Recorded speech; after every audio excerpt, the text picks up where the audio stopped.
Hello dear YouTube viewers. ഞാൻ ഇന്നൊരു പുതിയ വീഡിയോ ആയിട്ടാണ് വരുന്നത്. ഞങ്ങളുടെ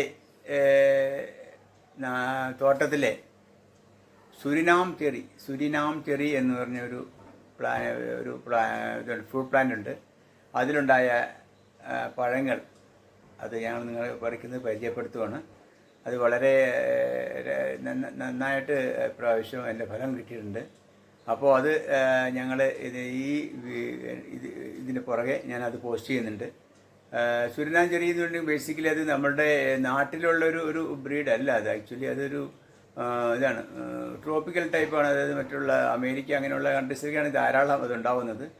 അത് വലിയ സൈസൊന്നുമില്ല, പക്ഷേ സൈസ് എന്നുണ്ടെങ്കിൽ ചെറിയതാണ്. വളരെ ശരിക്കും പറഞ്ഞെങ്കിൽ നമ്മുടെ കുടംപുളിയൊക്കെ ഉണ്ടല്ലോ, കുടംപുളിയുടെ ഷേപ്പാണ്. കുടംപുളിയുടെ ഷേപ്പാണ്. പക്ഷേ അത് നെല്ലിക്കയുടെ അത്ര ഉണ്ടാവുള്ളൂ, നെല്ലിക്കയുടെ വലിപ്പമുള്ളൂ. പക്ഷേ ശരിക്കും നല്ല റെഡ് കളറായി കഴിഞ്ഞിട്ടുണ്ടെങ്കിൽ വളരെ സോഫ്റ്റാണ് അതിൻ്റെ ഫ്ലഷ്, വളരെ സോഫ്റ്റ്. വായിലിട്ട് കഴിഞ്ഞിട്ടിങ്ങനെ അലുത്തു പോകും. അത് കഴിച്ച് കഴിഞ്ഞിട്ടുണ്ടെങ്കിൽ ചെറിയൊരു കുരു ഉണ്ടാവും. അതാണ് അതിൻ്റെ വിത്തായിട്ട് ഉപയോഗിക്കാം. അപ്പോൾ അത് ഞാൻ നിങ്ങളുടെ ഇതിന് പുറകെ ഇപ്പോൾ അത് പ്രാവശ്യം ഫ്രൂട്ട്സ് പറിക്കുന്നത് എൻ്റെ വൈഫും ഞാനും കൂടിയാണ്. അത് നിങ്ങൾ കാണിച്ചു തരാം. അത് കഴിഞ്ഞിട്ട് അത് കഴിക്കുമ്പോൾ ഉണ്ടാകുന്ന നമ്മുടെ അനുഭവം എല്ലാം ഇതായിട്ടുണ്ട്. അപ്പോൾ അതൊന്ന് കാണിക്കുന്നുണ്ട്. അതിൻ്റെ കൂടെ ഞങ്ങളുടെ പേരയ്ക്ക് പറിക്കുന്നതും, പിന്നെ വേറൊരു ചെടി എന്നുണ്ടെങ്കിൽ നമുക്ക് കാണിച്ചിട്ടുണ്ട് വീഡിയോയിൽ, ലൂബിക്ക എന്ന് പറയും. അതും ഇതുപോലെ തന്നെ തക്കാളിപ്പഴത്തിൻ്റെ അതേ ഷേപ്പ് അതേ കളറും ഇതാണ്. പക്ഷേ ചെറിയൊരു പുളിപ്പോടുകൂടിയ മധുരമാണ്. അതിന് ലൂബിക്ക എന്ന് പറയും. അതും ഞാൻ ഒരു 5-10 പഴം നല്ല പഴുത്ത് കണ്ടായിരുന്നു, അതും പറിച്ചിട്ടുണ്ട്. അപ്പോൾ ഇത് 3 വീഡിയോയും കൂടി ഞാൻ കണക്ട് ചെയ്തിട്ടാണ് ഞാൻ ഇടുന്നത്. അപ്പോൾ അത് നിങ്ങൾക്കൊന്ന് കാണിച്ചു തരാമെന്ന് വിചാരിച്ചു. എനിക്ക് തോന്നുന്നത് നിങ്ങൾക്ക് എല്ലാവർക്കും ഒരു അനുഭവമായിരിക്കും. കാരണം നമ്മൾ സാധാരണ കാണിക്കുന്ന വീഡിയോ നമ്മൾ സാധാരണ നമ്മുടെ നാട്ടിൽ കാണുന്ന പഴങ്ങളുടെ കാര്യങ്ങളൊക്കെ ആയിരിക്കും. പക്ഷേ ഇത് ഈ സുരിനാം ചെറി എന്നുള്ളൊരു നല്ലൊരു അനുഭവമായിരിക്കും. അത് എല്ലായിടത്തും അധികം കാണാറില്ല. അപ്പോൾ അത് എനിക്കൊരു നഴ്സറിയിൽ നിന്ന് കിട്ടിയതാണ്. ഞാൻ അത് വളരെ ഇതായിട്ടൊരു 4-5 വർഷമായി പല പ്രാവശ്യം ഉണ്ടായിട്ടുണ്ട്. പക്ഷേ ഇപ്രാവശ്യത്തൊക്കെ വെച്ച് കൂടുതലുണ്ടായപ്പോൾ ഒരു കാരണം ഞാൻ അത് ആക്ച്വലി പ്രൂൺ ചെയ്തിട്ട് നിർത്താറുണ്ട്. അപ്പോൾ അതിനുശേഷം കുറേ നാളത്തേക്ക് എന്നോട് പിണക്കം പോലെയായിരുന്നു അത് ഉണ്ടാവുക. അപ്പോൾ അത് പ്രൂൺ ചെയ്ത് നിർത്തിയ ശേഷം അത് കാര്യമായിട്ട് ഉണ്ടാവാറില്ല. അപ്പോൾ അത് ഇപ്രാവശ്യം ആകുമ്പോൾ നന്നായിട്ടുണ്ടായി. അത് വളരെ നല്ലൊരു ഫ്രൂട്ടാണ്. നിങ്ങൾക്ക് എല്ലാവർക്കും സാധിക്കുമെങ്കിൽ നഴ്സറി ചോദിച്ചു കഴിഞ്ഞാൽ നിങ്ങൾക്ക് കിട്ടുന്നതാണ്. അപ്പോൾ അത് നിങ്ങൾ വാങ്ങിച്ച് പരീക്ഷിക്കുക, നല്ലതായിരിക്കും. അതിനകത്ത് വലിയ പരിചരണം കൂടുതലൊന്നും വേണ്ട. നമ്മൾ തോട്ടത്തിൽ വെച്ച് കഴിഞ്ഞിട്ടുണ്ടെങ്കിൽ അത് നമ്മൾ സാധാരണ വളങ്ങൾ, അതിന് പ്രത്യേകിച്ച് വളങ്ങളായിട്ടൊന്നും ഞാൻ ഇട്ടിട്ടില്ല, അതുണ്ടായിക്കൊള്ളും. അപ്പോൾ അത് നിങ്ങൾക്കൊന്ന് പരീക്ഷിച്ച് നോക്കുക. അതൊരു വെറൈറ്റി ഫ്രൂട്ടാണല്ലോ. അപ്പോൾ എൻ്റെ കയ്യിൽ അതുപോലെ തന്നെ വേറെ പല ചെറിയ വെറൈറ്റി ആയിട്ടുള്ളുണ്ട്. ഈ മിറാക്കിൾ ഫ്രൂട്ട്സ് എന്ന് പറഞ്ഞ മിറാക്കിൾ ഫ്രൂട്ട്സ് എന്ന് പറഞ്ഞൊരു ഐറ്റം ഉണ്ട്. അതുണ്ടാവുന്നുണ്ട്, പല പ്രാവശ്യം ഉണ്ടായി. അതും പറഞ്ഞൊരു കാരക്കയുടെ ടൈപ്പാണ്. അതിന് മുമ്പ് വീഡിയോയിൽ കാണിച്ചിട്ടുണ്ടെന്ന് തോന്നുന്നു. അതും ഇതുപോലെ തന്നെ അലുത്തിട്ടുണ്ടെങ്കിൽ വയലിട്ട് കഴിച്ച് കഴിഞ്ഞിട്ടുണ്ടെങ്കിൽ കുറച്ച് കഴിഞ്ഞിട്ട് നമ്മൾ ഇവൻ പാവയ്ക്ക് പോലും കടിച്ച് കഴിച്ചിട്ടുണ്ടെങ്കിൽ അത് മധുരം തോന്നും. അതങ്ങനെ ഒരു വെറൈറ്റി ഫ്രൂട്ടാണ്. അങ്ങനെയുള്ള ചില വെറൈറ്റി ഫ്രൂട്ട്സിനോടൊക്കെയാണ് എനിക്ക് പ്ലാന്റ്സിനോടൊക്കെ കൂടുതൽ താല്പര്യം. പിന്നെ 3 ആപ്പിൾ വെച്ചിട്ട് അത് കുറച്ച് വലുതായി കഴിഞ്ഞിട്ട് അതിനകത്ത് ഈ ഇല പെട്ടെന്ന് ഇതായിട്ട് കുടിച്ച് ഉണങ്ങി പോകാന്നുള്ളത് പിന്നെ അതെല്ലാം പ്രൂൺ ചെയ്ത് കട്ട് ചെയ്ത് നിർത്തിയിട്ടുണ്ടായിരുന്നു. പിന്നെ again അത് വളർന്നു. പക്ഷേ നന്നായിട്ട് വരുന്നുണ്ട്. പക്ഷേ അതിന് ഫ്രൂട്ട് ആവാനായിട്ട് പറ്റുന്നില്ല. അതെന്താ അറിയില്ല, ഈ ചില പുഴുക്കളും ചില ഇതുണ്ടല്ലോ, ചില ഇൻസെക്ട്സൊക്കെ വന്ന് കടിച്ച് ഇതാവുന്നു. അപ്പോൾ അതുകൊണ്ടായിരിക്കും. എന്തായാലും ഞാനത് സംരക്ഷിച്ചിട്ട് പോകുന്നുണ്ട്. അത് വേറെ വീഡിയോയിൽ അതിനകത്ത് എന്തെങ്കിലും അനുഭവം കിട്ടുമ്പോൾ ഞാൻ അറിയിക്കും. അപ്പോൾ ഇങ്ങനെയൊക്കെയുള്ള ഇതൊക്കെയാണ് നമ്മുടെ കലാപരിപാടികൾ. സപ്പോട്ടയുണ്ട്, അങ്ങനെ പല ഫ്രൂട്ട്സ് ഉണ്ട്. സപ്പോട്ടയുണ്ട്, പിന്നെ റംബൂട്ടാനുണ്ട്. ഒരു റംബൂട്ടാനുള്ളൂ, പക്ഷേ അത് നന്നായിട്ട് ഉണ്ടാവാറുണ്ട്. ഇപ്രാവശ്യം നന്നായിട്ട് പൂത്ത് നിൽക്കുന്നുണ്ട്, ഉണ്ടാവും. അപ്പോൾ അത് ഇതിനു മുമ്പ് റംബൂട്ടാൻ്റെ ഒരു വീഡിയോ കാണിച്ചിട്ടുണ്ട്. അപ്പോൾ നിങ്ങളെല്ലാവരും ഈ വീഡിയോ മാത്രമല്ല, ഈ വീഡിയോ കാണുമ്പോൾ എൻ്റെ ചാനലിൽ പോയിട്ട് ബാക്കിയുള്ള വീഡിയോസ് കൂടി കാണാം. അപ്പോൾ നിങ്ങൾക്ക് എൻ്റെ പഴയ ആക്ടിവിറ്റീസും ഉള്ള വീഡിയോസെല്ലാം കാണാൻ പറ്റും. അപ്പോൾ നിങ്ങൾക്ക് എല്ലാവർക്കും എൻ്റെ വീഡിയോ ഇഷ്ടപ്പെടുകയാണെങ്കിൽ എന്നെ സപ്പോർട്ട് ചെയ്യുക, എന്നെ ഷെയർ ചെയ്യുക, ലൈക്ക് ചെയ്യുക, സബ്സ്ക്രൈബ് ചെയ്യുക.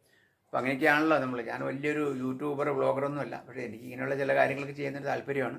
അപ്പോൾ നിങ്ങളെല്ലാവരും ഒന്ന് സപ്പോർട്ട് ചെയ്യുകയാണെങ്കിൽ നന്നായിരിക്കും എന്നൊരു റിക്വസ്റ്റ് ഉണ്ട്. Okay, bye. ഇതാണ് സുരിനാം ചെറി. കാണുമ്പോൾ നല്ല ഭംഗിയില്ലേ? ഇത് നിറയെ ഉണ്ടായിട്ടുണ്ട്. നല്ല റെഡ് കളറാണ് ആക്ച്വലി. അത് ശരിക്കും കംപ്ലീറ്റ് റെഡ് കളർ വരുമ്പോഴാണ് നല്ല അതിനകത്തൊരു ഭംഗിയുണ്ട്. നല്ലൊരു ഭംഗിയുണ്ടാവും, അതുപോലെ നല്ല ടേസ്റ്റ് ഉണ്ടാവുള്ളൂ, ശരിക്കും ഇതാവും. പക്ഷെ നന്നായിട്ട് പഴുത്ത് കഴിഞ്ഞിട്ടുണ്ടെങ്കിൽ പറിക്കുമ്പോൾ നമ്മുടെ കയ്യിൽ തന്നെ ഇങ്ങനെ പഞ്ഞും പോലെയോ അത്ര ഇതാണ്. അത് കെട്ടി പറിച്ച് വയലേക്ക് ഇട്ടാൽ കുരു മാത്രം വെളിയിൽ വരും. നല്ല ടേസ്റ്റാണ്. എന്തായാലും അത് കാണുമ്പോൾ ഒരു ഭംഗിയുണ്ട്. പിന്നെ നമ്മൾ നന്നായിട്ട് വെള്ളമൊക്കെ ഒഴിച്ച് കൊടുക്കാറുണ്ട്. അതിൻ്റെ പിന്നെ കാര്യമായിട്ടൊന്നും വളം ചെയ്തില്ല, അതാണെന്നാണ് കുറച്ചും കൂടി അല്ലെങ്കിൽ കൂടുതൽ നല്ല കംപ്ലീറ്റ് ഉണ്ടാവുകയാണെങ്കിൽ നല്ല പൂക്കൊല പോലെ ഉണ്ടാവും, കംപ്ലീറ്റ് ചുവന്ന കളറിൽ. അത് നല്ല രസം. നൈറ്റിലൊക്കെ ചില ചെടികളിൽ ലൈറ്റ് ഇട്ട് റെഡ് കളർ ലൈറ്റ് ഇട്ട് അങ്ങനെ ഉണ്ടാവും, ഉണ്ടാവും. ഇത്ര ഭംഗിയാണ്. അതെ, അതാ നമ്മുടെ വൈഫ് വന്ന് പറിക്കുന്നു. അത് പറിക്കുമ്പോൾ അത് നല്ലൊരു സന്തോഷം തന്നെയാണ്. അത് ഓരോന്ന് പറിച്ച് കാണിക്കുന്നുണ്ട് വൈഫ്.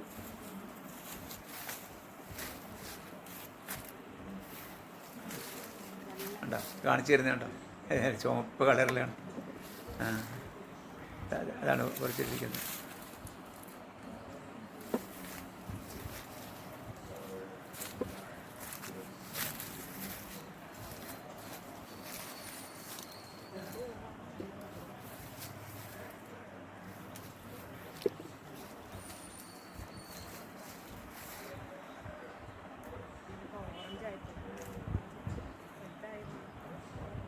വൈഫ് അതിൻ്റെ പറിക്കുമ്പോൾ അത് സംസാരിക്കുന്നുണ്ട്, പക്ഷെ അതിൻ്റെ ഓഡിയോ അത്ര ഒരു സൗണ്ട് വന്നില്ല, ക്ലിയർ ആയില്ല. അതാണ്.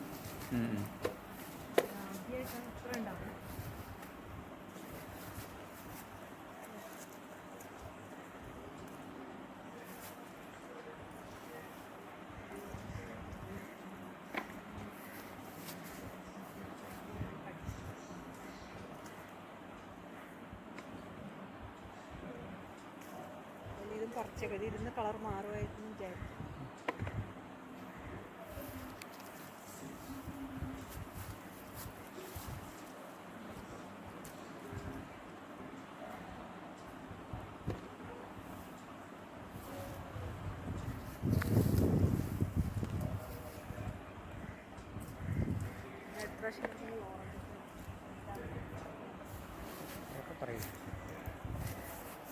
അപ്പോൾ നാം ഓരോരുത്തരും നമ്മുടെ കയ്യിലുള്ള ഭൂമിയിൽ ഇതുപോലെയുള്ള ചെടികളൊക്കെ നട്ടു വളർത്തിയത് ഫലങ്ങൾ കിട്ടുമ്പോൾ അത് നമുക്ക് ഒരു നല്ലൊരു സന്തോഷവും സമാധാനമൊക്കെ തരുന്നതാണ്. ഈ കാലഘട്ടത്തിൽ നമ്മൾ ടി വിയുടെ മുമ്പിൽ പോയിരുന്നിട്ടുണ്ടെങ്കിൽ രാഷ്ട്രീയവും അങ്ങനെയുള്ള വിദ്വേഷപരമായ ചർച്ചകളും കാര്യങ്ങളൊക്കെയാണ് കാണുന്നത്. അത് കാണുമ്പോൾ നമ്മൾക്കൊന്നും കൂടി മനസ്സിന് വിഷമമാണ്. അപ്പോൾ ആ സമയത്തൊക്കെ നമ്മൾ ഉള്ള സ്ഥലത്ത് വീടിന് വെളിയിലേക്ക്, റൂമിന് വെളിയിലേക്ക് ഇറങ്ങി ചെടികളെങ്കിൽ ചെടികൾ, പൂച്ചെടികളെങ്കിൽ പൂച്ചെടികൾ, അങ്ങനെയൊക്കെയുള്ള കാര്യങ്ങൾ നമ്മൾ ഇടപെട്ടിട്ടുണ്ടെങ്കിൽ കണ്ടോ, ഇപ്പോൾ വേണം നോക്കൂ, ഇത് പറിച്ച് കാണാം. അങ്ങനെ ചെയ്യുകയാണെങ്കിൽ നമുക്കൊരു നല്ല സന്തോഷമാണ്. അത് എല്ലാവരും അങ്ങനെ. മാത്രമല്ല നമ്മളൊക്കെ ചെയ്യുമ്പോൾ നമ്മുടെ കുട്ടികളതെല്ലാം കാണും, അവർ കണ്ടുപിടിക്കും. കുട്ടികളൊക്കെ ഇങ്ങനെ വഴിതെറ്റി പോകുന്ന ഒരു സാഹചര്യങ്ങളാണ്. അതിനൊക്കെ നമുക്ക് ഒരു മോചനം കിട്ടണമെങ്കിൽ ഇങ്ങനെയുള്ള പ്രകൃതിയിലേക്ക് നമ്മൾ ഇറങ്ങി തിരിച്ചാൽ. ഞാൻ കൂടുതൽ കൃഷിയൊന്നും ചെയ്തിട്ടില്ല, കാരണം ഇപ്പോൾ നമുക്ക് അതിൻ്റെ പുറമൊന്നും അത് കർഷകരെ കിട്ടുന്നില്ല. ഇപ്പോൾ തുമ്പപ്പണി അങ്ങനെയൊക്കെ ചെയ്യുന്ന ആൾക്കാർ വളരെ കുറവാണ്. പിന്നെ നമുക്ക് നമ്മുടേതായ ഏജ് ഫാക്ടറൊക്കെ വെച്ചിട്ട് നമുക്ക് തന്നെ കളിക്കാനോ അല്ലെങ്കിൽ മണ്ണിൽ വെട്ടാനോ ഉള്ള ആ ഒരു സാഹചര്യം അല്ലാത്തതുകൊണ്ട് കൂടുതൽ കൃഷി ചെയ്യുന്നില്ല. അത് കർഷകരെ കിട്ടാത്തതുകൊണ്ട് അതാണ് മെയിൻ പ്രശ്നം. പിന്നെ അതുകൂടാതെ ഈ ചെടികൾക്കൊന്നും ഇങ്ങനെ കീടങ്ങൾ വരുമ്പോൾ വിഷം വാങ്ങിച്ചടിക്കാനുള്ള അതൊരു തൊട്ട് സാഹചര്യം. അപ്പോൾ എൻ്റെ പോളിസി എന്ന് വെച്ചിട്ടുണ്ടെങ്കിൽ നമ്മളൊന്നും അങ്ങനെയുള്ള കാര്യങ്ങളൊന്നും ചെയ്യാതെ കിട്ടുന്ന മതി. നമ്മളെ പച്ചില വളങ്ങളും അല്ലെങ്കിൽ ഇടയ്ക്ക് ചാണകം അല്ലെങ്കിൽ അങ്ങനെയുള്ള ഇത് മാത്രമേ ഇടാറുള്ളൂ. അപ്പോൾ അതുകൊണ്ട് അതുകൊണ്ട് നമുക്ക് ധൈര്യമായിട്ട് കഴിക്കാം.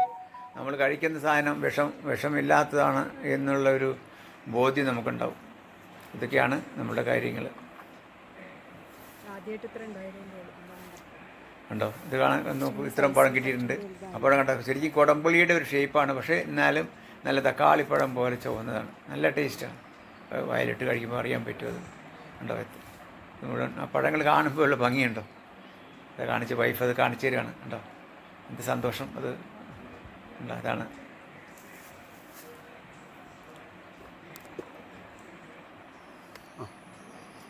ഇത് ഒരു ഇത് ഒരെണ്ണം പറിച്ചിട്ട് വൈഫ് കഴിക്കുന്നതാണ്. കഴിച്ചിട്ട് കൊള്ളാം, നല്ല മധുരമുണ്ട് അതൊക്കെ പറയുന്നതാണ്. വേണോ? ഞാൻ കഴിക്കുമ്പോൾ ആ സാറ്റിസ്ഫാക്ഷൻ ഫേസ് എക്സ്പ്രഷൻ കണ്ട് നമുക്ക് അറിയാൻ പറ്റും. സൂപ്പർ. യെസ്, നന്നായിട്ട് പഴുത്ത് കഴിയുമ്പോൾ നല്ല ടേസ്റ്റ് ആയിരിക്കും. നമ്മൾ കഴിഞ്ഞ വർഷം ഇത്ര ഉണ്ടായിരുന്നില്ല, പക്ഷേ ഇന്ന് പ്രാവശ്യം അധികം ഉണ്ടായി. നമുക്ക് ചെയ്യാൻ പറ്റുന്ന പല വൃക്ഷങ്ങൾ വയ്ക്കാം. എൻ്റെ കയ്യിലാണെങ്കിൽ പേര, പിന്നെ സപ്പോട്ട, റംബൂട്ടാൻ, പിന്നെ അങ്ങനെ പല ഇതുണ്ട്. ഡിഫറെൻറ്റ് 3-4 വെറൈറ്റീസ് മാംഗോസ് ഉണ്ട്. പക്ഷേ ഇപ്രാവശ്യം മാംഗോസ് ഒന്നും കാര്യമായിട്ട് ഉണ്ടായത് ഞാൻ കാണിച്ചിരുന്നു, ഒരു വീഡിയോ കാണിച്ചിരുന്നു. ഇതൊന്ന് സിന്ദൂരം, പിന്നെ സേലം മാങ്ങ, പിന്നെ നാടൻ മാങ്ങ, അങ്ങനെ പല പല ടൈപ്പ് ഉണ്ട്. ഇത്രയും പേരച്ചീട്ടി ഇതിപ്പോൾ കുറച്ച് ഞങ്ങൾ എല്ലാ രണ്ടാഴ്ച കൂടുമ്പോഴൊക്കെ നമുക്ക് 3-4 കിട്ടും. അത് അധികം പഴുത്ത് വീഴും, അല്ലെങ്കിൽ കാക്ക അല്ലെ അണ്ണാനൊക്കെ കൊത്തിക്കളയും. ഇതാണ് ലൂബിക്ക എന്ന് പറഞ്ഞ ഒരു ഫ്രൂട്ടിൻ്റെ കാര്യം പറഞ്ഞത്.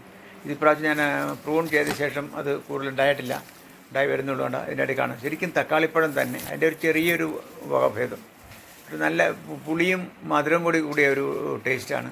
അത് ഞങ്ങൾ ജ്യൂസ് അടിക്കുകയാണെങ്കിൽ കുറേ അധികം ജ്യൂസ് അടിക്കും. ശരിക്കും പറഞ്ഞെങ്കിൽ നമ്മുടെ ഗ്രേപ്പ് ജ്യൂസിൻ്റെ ടേസ്റ്റാണ്.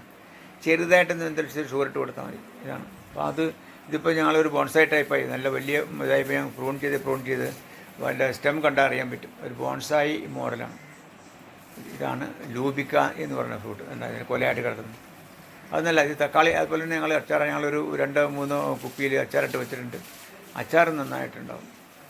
പിന്നെ ഇതുകൂടാതെ ഞങ്ങളുടെ ചാമ്പയ്ക്കുണ്ട്. ചാമ്പ പറഞ്ഞ പോലെ